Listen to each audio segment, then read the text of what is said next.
بسم الله الرحمن الرحيم.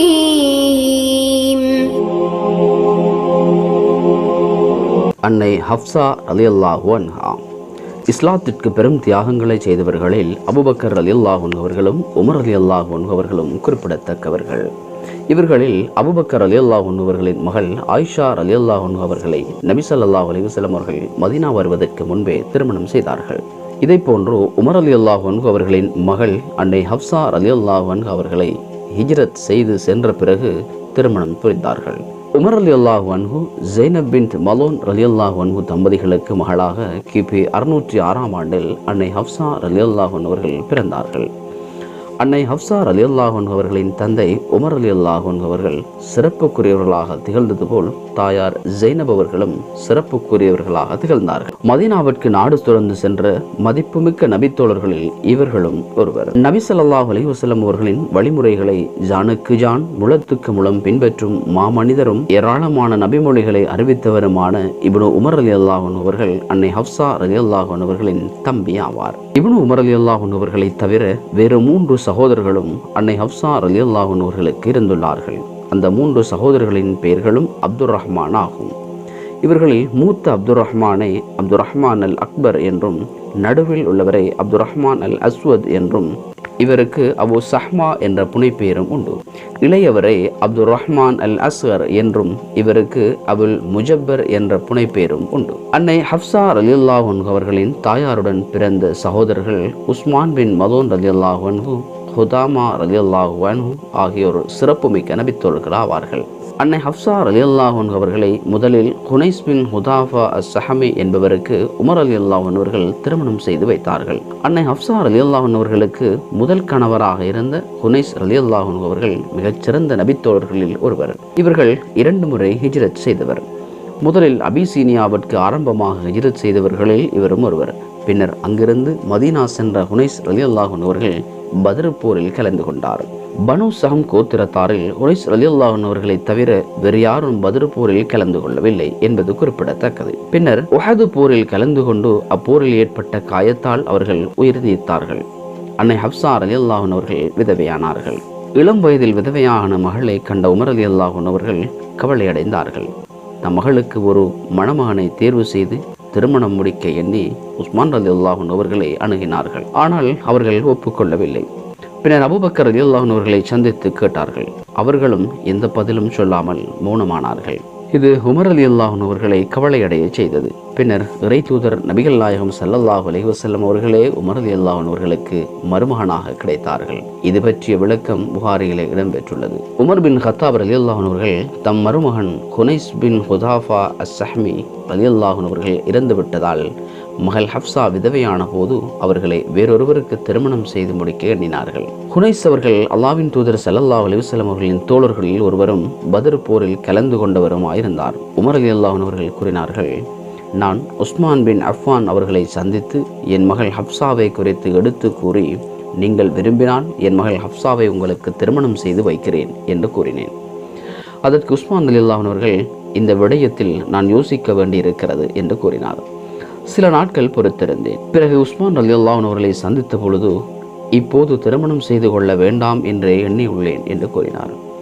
ஆகவே நான் அபூபக்கர் ரலியல்லாஹு அன்ஹு அவர்களை சந்தித்தேன். அவர்களிடம், நீங்கள் விரும்பினால் என் மகள் ஹப்ஸாவை தங்களுக்கு திருமணம் முடித்து வைக்கிறேன் என்று கூறினேன். அபூபக்கர் ரலியல்லாஹு அன்ஹு அவர்கள் அமைதியாக இருந்தார்கள். எனக்கு அவர்கள் எந்த பதிலையும் கூறவில்லை. எனவே உஸ்மான் ரலியல்லாஹு அன்ஹு அவர்களை விட அபூபக்கர் ரலியல்லாஹு அன்ஹு அவர்கள் மீதே நான் மிகவும் மன வருத்தம் கொண்டவனாக இருந்தேன். சில நாட்கள் பொறுத்திருந்தேன்.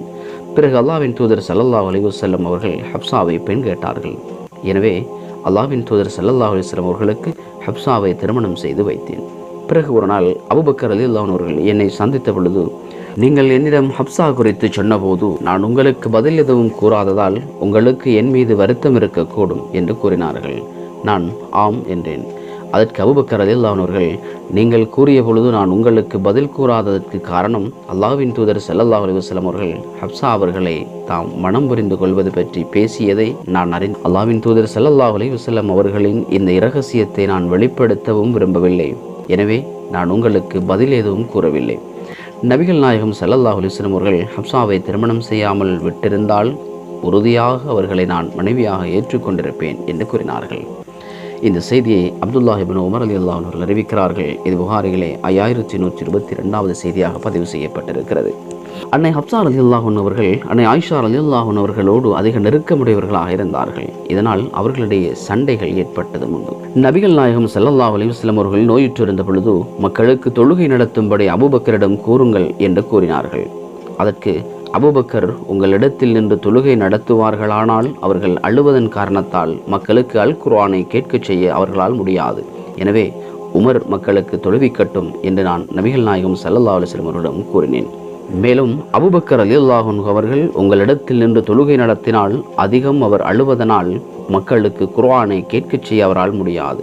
எனவே தொழுகை நடத்தும்படி உமருக்கு கட்டளையிடுங்கள் என்று நபிகள் நாயகம் ஸல்லல்லாஹு அலைஹி வஸல்லம் அவரிடம் கூறும்படி ஹப்ஸா ரலியல்லாஹு அன்ஹா அவரிடம் கூறினேன். அவர்களிடம் கூறிய பொழுது, நிறுத்து, நிச்சயமாக நீங்கள் தாம் நபி யூசுஃபின் அழகை கண்டு கையை அறுத்த பெண்கள் கூட்டத்தை போன்றவர்கள்.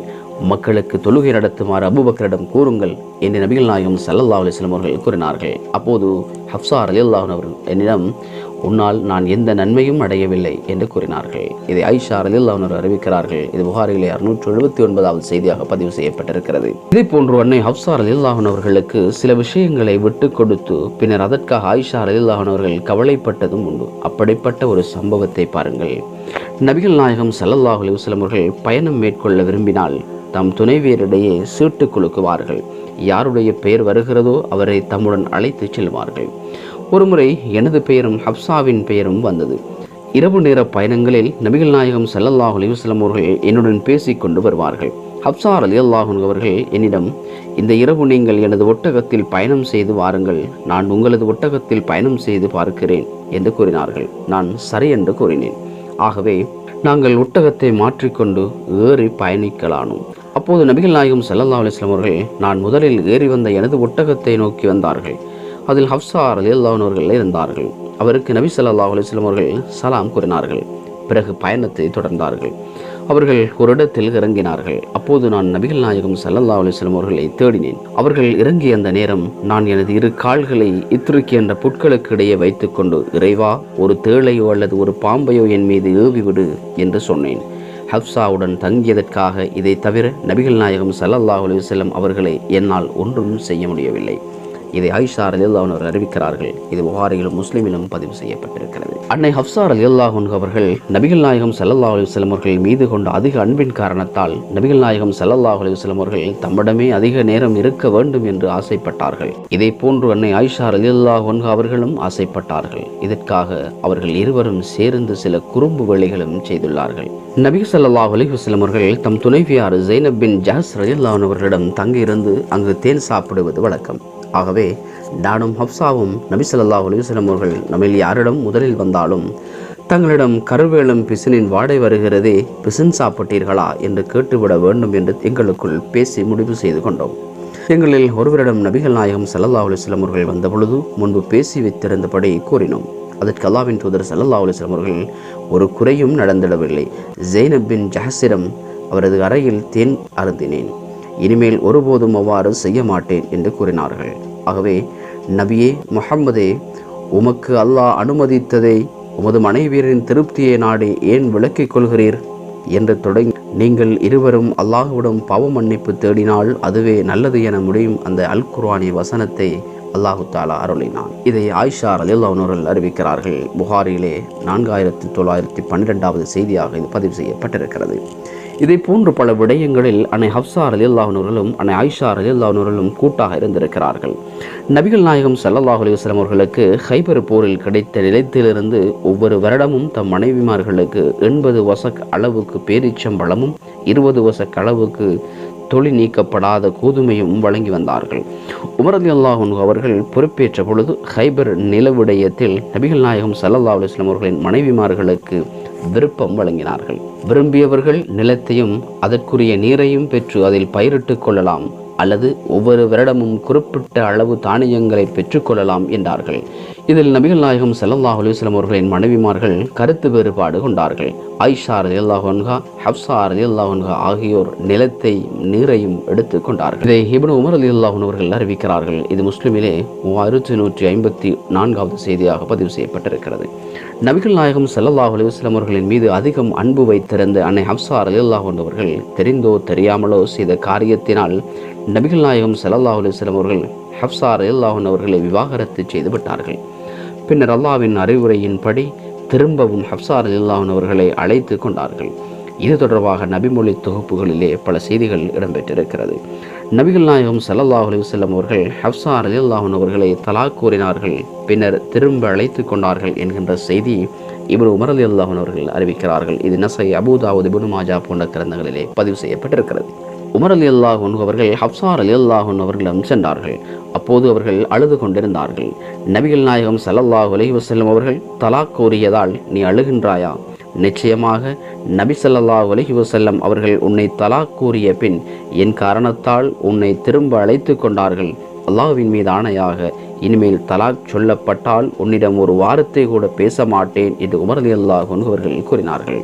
இந்த செய்தி இப்னு உமர் ரலியல்லாஹு அன்ஹு அவர்கள் அறிவிக்கின்றார்கள். நபிகள் நாயகம் ஸல்லல்லாஹு அலைஹி வஸல்லம் அவர்கள் ஹப்ஸா ரலியல்லாஹு அன்ஹா அவர்களை தலாக் கூறிய போது ஜிப்ரீல் அலைஹிஸ்ஸலாம் அவர்கள் நபிகள் நாயகம் ஸல்லல்லாஹு அலைஹி வஸல்லம் அவரிடம் வந்து ஹப்ஸாவை திரும்ப அழைத்துக் கொள்ளுங்கள், ஏனெனில் அவர் அதிகம் நோன்பு நோட்பவராகவும் வணங்குபவராகவும் இருக்கின்றார், மேலும் அவர் சொர்க்கத்தின் உங்கள் மனைவியாவார் என்று கூறினார்கள். நபிகள் நாயகம் ஸல்லல்லாஹு அலைஹி வஸல்லம் அவர்கள் மீது அதிகம் அன்பு செலுத்திய அன்னை ஹப்ஸா ரலியல்லாஹு அன்ஹா அவர்கள் அன்னை ஆயிஷா ரலியல்லாஹு அன்ஹா அவர்களை போன்றே கூறிய மதியுடையவர்களாகவும் திகழ்ந்துள்ளார்கள்.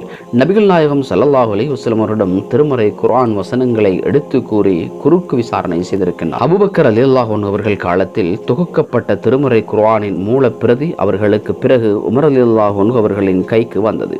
அதன் பின்னர் அன்னை ஹப்ஸா ரலியல்லாஹு அன்ஹா அவர்களிடம் தான் அந்த மூலப்பிரதி இருந்தது. உஸ்மான் ரலியல்லாஹு அன்ஹு அவர்களின் ஆட்சி காலத்தில் பல பிரதிகள் எடுப்பதற்காக அன்னை ஹப்ஸா ரலியல்லாஹு அன்ஹா அவர்களிடம் அதை இரவல் வாங்கி பின்னர் அவர்களிடமே திருப்பி கொடுத்து விட்டார்கள். நபி ஸல்லல்லாஹு அலைஹி வஸல்லம் அவர்களின் மற்ற மனைவிமார்களை விட அன்னை ஹப்ஸா ரலியல்லாஹு அன்ஹா அவர்கள் அதிகம் நோன்பு நோட்பவர்களாக தேர்ந்தெடுக்கின்றார்கள். ஹப்ஸா ரலியல்லாஹு அன்ஹா அவர்கள் நோன்பை விட்ட நிலையில் இறக்கவில்லை, அதாவது கடைசி காலத்திலும் நோன்பு நோற்றவராக இருந்தார்கள். தம் வாழ்நாளில் பல்வேறு சோதனைகளையும் மகிழ்ச்சியையும் பெற்ற அன்னை ஹப்ஸா ரலியல்லாஹு அன்ஹா அவர்கள் தமது 63வது வயதில் கிபி 669ஆம் ஆண்டு ஜமாஅத்துல் அவ்வல் மாதத்தில் மரணித்தார்கள். அன்னை ஹப்ஸா ரலியல்லாஹு அன்ஹா அவர்கள் பற்றிய ஒரு குறிப்பினை இந்த காணொளியில் பார்த்தோம். மற்றும் ஒரு காணொளியில் மீண்டும் சந்திக்கலாம். அஸ்ஸலாமு அலைக்கும் வரஹ்மத்துல்லாஹி வபரகாத்துஹு.